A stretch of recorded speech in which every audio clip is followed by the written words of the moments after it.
আমার সোনার ছেলেকে পড়াশোনার জন্য তেলাইতে লাগে। তোমার অলওয়েজ পড়াশোনা যদি করতে চাও, পড়তে চাও, তোমার মোটিভেশন ভিডিও লাগে, অনলাইনে ক্লাস করা লাগে, টিচার আসা লাগে, বাপ মা জুতা দিয়ে মারতে হয়, যে কোনো কিছু, মানে তোমাকে অলওয়েজ একটা পুশ না দিলে তুমি পড়তে পারো না, ঠিক আছে?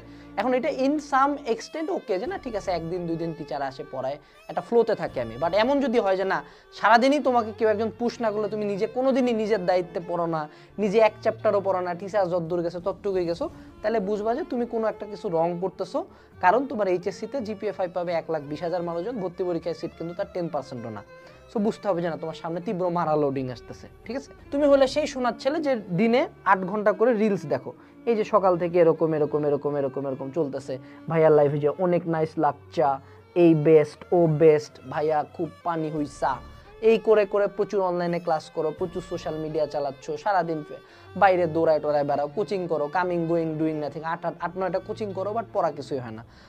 আবার প্রচুর এক্সট্রা কারিকুলার করো, ওগুলা তো কোনো অ্যাচিভমেন্ট নেই, বাট হুদাই জাস্ট নিজেকে বুঝাইতে হয় যে I am doing something. So এরকম করতে করতে সিগমা মেল, বিটা মেল, এইসব ইডিট মিডিট দেখতে দেখতে তোমার দিনের 8-10 ঘন্টা গায়েব। তারপর ঘুম দাও, পরের দিন সকালে রিপিট করো। সো তুমি যদি তোমার এইচএসসি লাইফে প্রচুর টাইম ওয়েস্ট অনলাইনে বা অফলাইনে করো, তাহলে সামনে তীব্র মারা লোডিং। কারণ অ্যাকচুয়ালি এরকম ব্যাকডেটেড বা যারা একদম মানে নিজে টাইম ওয়েস্ট করে, তাদেরকে অ্যাকচুয়ালি সমাজও মানে নিবে না, কোনো বিশ্ববিদ্যালয় চাবে না যে না তুমি তাদের কাছে পড়াশোনা করো, এইচএসসিতেও প্লাস পাবে না, এরকম একটা ঝামেলা হয়ে যাইতে পারে কিন্তু। সো সচেতন হতে হবে। ভাইয়া আমি পারি না, হচ্ছে না, এটা বলা ইজি। পারতেছো তো মানুষজন, তোমাকেও পারতে হবে। সামনে এত হাজার টিউশনের অভ্যাসটা গড়ে তুলো। ইন্টার লাইফে সবচেয়ে বড় যে সমস্যাটা হবে যে এই ক্যালকুলাস, এই ত্রিকোণমিতি তুমি 1 মাস ধরে খুব কষ্ট করে করবা, জাস্ট 5টা দিন বা 10টা দিন বা 1 মাস তুমি অফ রাখবা, তুমি পরবর্তীতে যায় মনে হবে যে নতুন লাগতেছে সবকিছু। এত বেশি পড়াশোনা, physics first part second part, chemistry first part second part, Bangla, English, ICT, math, biology, এতগুলা সাবজেক্ট, এত বেশি পড়াশোনা মাথায় না থাকাটাই খুবই স্বাভাবিক।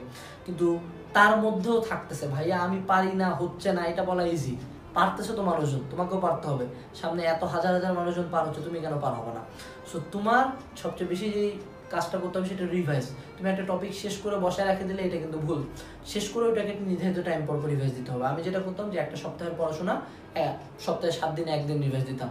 আগের মাসে যেটা বসে পড়ছি সেটা পরের মাসে রিভাইজ দিতে হবে। যত বেশি রিভাইজ দিবে তোমার মনে থাকে না কেন, কারণ তুমি রিভাইজ দাও না। সো মনে রাখতে হবে, রিভাইজ দিতে হবে।